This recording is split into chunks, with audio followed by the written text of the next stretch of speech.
Apa yang Anda pikirkan sebelum tidur itu sangat mempengaruhi kualitas hidup Anda, sangat mempengaruhi pertumbuhan spiritual Anda. Kalau mau tidur yang dipikirin cicilan, utang, besok bayar dari mana lagi, jatuh tempo sebentar lagi, atau kesalahan masa lalu, kalau penyesalan, atau kekhawatiran, kecemasan, berarti pertumbuhan spiritual Anda tidak baik. Gitu. Artinya Anda sedang memupuk sebuah penyakit psikis. Gitu.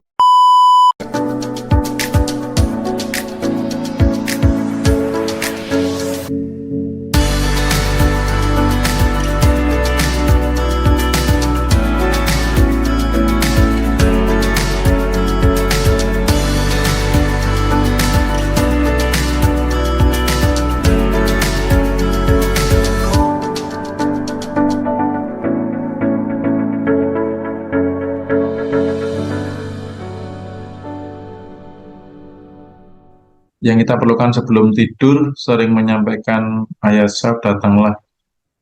Sebelum tidur higher self itu tidak hanya sebelum tidur ya, sebenarnya sepanjang waktu. Kalau sebelum tidur nih teman-teman cek eh, di Ngaji Roso, itu statement saya juga diperkuat sama sama Mas Oke ya.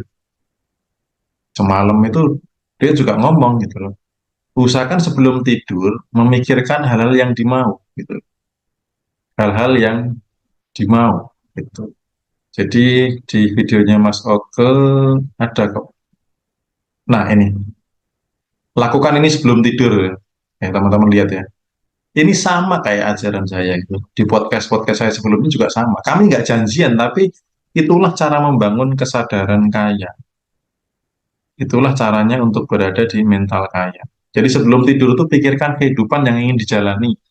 Kalau Anda sebelum tidur itu apa namanya mikirin yang negatif, siap-siap menerima, menarik peristiwa negatif. Jadi ini, tidur itu diibaratkan sebagai pertumbuhan spiritual. Dari pertumbuhan, sorry ya. Anak kecil kalau kurang tidur, pertumbuhannya kan terganggu. Jadi tidur itu salah satu simbolis dari pertumbuhan. Orang kalau kurang tidur, pertumbuhannya juga terhambat, regenerasi selnya juga terhambat, dan cenderung banyak penyakit. Gitu. Nah, tidur itu dalam spiritual juga menjadi proses pertumbuhan. Nah, apa yang Anda pikirkan sebelum tidur itu sangat mempengaruhi kualitas hidup Anda, sangat mempengaruhi pertumbuhan spiritual Anda. Kalau mau tidur yang dipikirin cicilan, utang, besok bayar dari mana lagi, jatuh tempo sebentar lagi, atau kesalahan masa lalu, kalau penyesalan, atau kekhawatiran, kecemasan, berarti pertumbuhan spiritual Anda tidak baik. Gitu. Artinya Anda sedang memupuk sebuah penyakit psikis. Gitu. Nah, makanya sebelum tidur, coba konsistenkan untuk memikirkan kehidupan yang ingin dijalani. Rumah yang saya tempati itu salah satu bagian dari pemikiran saya saat eh, saya mau tidur. Gitu. Jadi saat saya mau tidur dulu, saya membayangkan rumah saya, kemudian apa namanya anak saya lagi main di bawah, saya nonton di atas di balkon gitu ya. Pada saat itu ya genteng bocor, ya beras mau habis, cicilan saya banyak gitu. Nggak punya kerjaan, bisnis nggak jelas, masih hanya sekedar jual-jual posting di Facebook gitu ya. Tapi setiap malam sebelum tidur saya konsisten memikirkan itu. Dan itulah yang hasil yang saya dapat di masa sekarang. Gitu. Jadi sebelum tidur konsistenkan ya. Ini teman-teman tinggal mau praktek atau enggak loh ya. Karena jangan sampai nanti masih merasa kurang informasi, masih merasa kok hidup gini-gini aja, tetapi beberapa hal-hal yang orang hebat lakukan teman-teman tidak melakukan itu.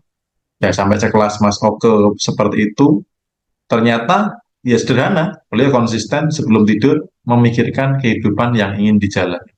Goals yang ingin dicapai apa itu yang dipikirkan. Nah, bisa nggak teman-teman mulai malam ini sebelum tidur memikirkan kehidupan yang dijalani. Jadi hati-hati karena sebelum tidur itu kan pikiran ngantuk, gelombang otak turun. Kalau mikir yang jelek itu masuk bawah sadarnya lumayan dalam gitu. Ya, jadi jaga pikiran dan perasaan saat mau tidur. Kalau teman-teman bisa konsisten, lihat kehidupan yang terjadi, perubahannya seperti apa. Higher self bisa diartikan Tuhan, bisa, ya, bisa diartikan Tuhan karena higher self itu kan ruhnya. Ya.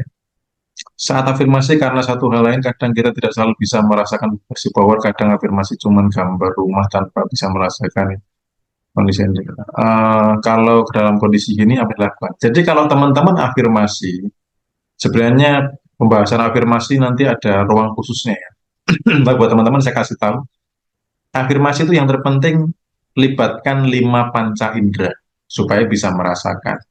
Misalkan membayangkan rumah, indera itu kan ada 5, indera penglihatan, rumahnya kayak gimana, apa saja yang Anda lihat di situ, indera penglihatan, indera pendengaran, apa saja yang Anda dengarkan di rumah itu, misalkan suara anak Anda bermain, atau suara angin dari AC, atau suara musik relaksasi, atau suara kicauan burung di rumah itu, terserah apapun itu.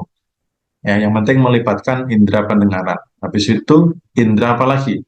Indera peraba. Nah, coba teman-teman dalam imajinasi meraba, meraba pintunya atau temboknya atau apanya atau megang apa di situ.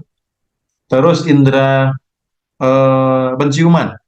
Nah, misalkan pada saat afirmasi teman-teman mencium aroma cat baru misalkan, atau aroma apa ya, aroma wewangian di kamar mandinya atau wewangian bunga di taman ya, pokoknya libatkan indera penciuman. Kemudian indera pengecap. Nah, pengecap misalkan teman-teman membayangkan rumah lagi duduk di balkon sambil ngopi.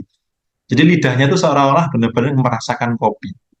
Nah, ketika afirmasi 5 panca indera itu dilibatkan, itu berpotensi terwujudnya lebih cepat, ya, lebih berpotensi terwujud daripada saat afirmasi nggak bisa merasakan apapun. Karena gini, pada saat afirmasi, jadi semesta itu membaca bahasa kita itu dari vibrasi, teman-teman. Jadi bukan kata-kata, bukan juga tindakan.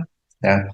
Semesta membaca apa namanya bahasa kita itu dari vibrasi. Makanya ketika afirmasi, yang terpenting adalah apa? Vibrasinya. Ketika Anda berdoa, yang terpenting apa? Vibrasinya. Nah, ketika Anda tidak berdoa sepanjang hari itu kan doanya paling cuma 1 jam ya kalau di total. Atau mungkin nggak ada. Nah, 23 jam ini vibrasinya bagaimana? Itu yang ditangkap oleh semesta. Dan semesta hanya mengembalikan apa yang Anda pancarkan. Jadi sebenarnya rumus kehidupan sesimpel itu. Sangat simpel sekali. Ya, bahasa yang ditangkap semesta adalah vibrasi. Nah, vibrasi sepanjang hari Anda, itulah yang akan dikembalikan. Itu. Ya.